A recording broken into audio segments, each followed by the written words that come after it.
আচ্ছা ভাই, এটা হচ্ছে পেঁপে। হ্যাঁ। এটার ভিতর জানি অনেক পুষ্টি আছে। তাহলে এটা খেলে কি কি গুণ হয় সেটাকে আপনি বলবেন প্লিজ? হ্যাঁ হ্যাঁ, আমি তো বলতে চাচ্ছি।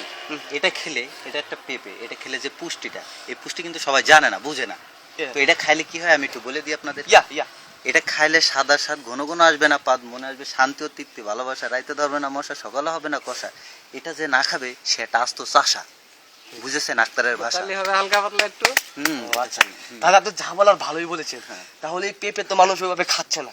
খাচ্ছে না, সে তো পাচ্ছে না, পাইলে সেটা খাবে। ও, সে পেলে তাহলে খাবে। হ্যাঁ, খাবে। ও আচ্ছা, তাহলে ভালো বলেছেন।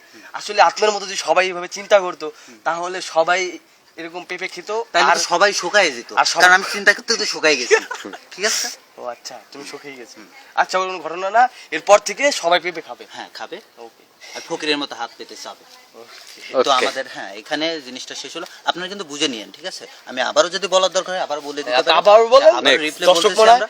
দর্শক মনে হয় ভালো বোঝে নাই। হ্যাঁ, বোঝেন নাই, এই কারণে আমি রিপ্লে আবার বলে দিচ্ছি। এই পেঁপেটা খাইলে সাদা স্বাদ, ঘন ঘন আসবে না পাদ, মনে আসবে শান্তি ও তৃপ্তি, ভালোবাসা, রাইতে ধরবে না মশা, সকাল হবে না কষা, যে না খাবে সে একটা চাষা।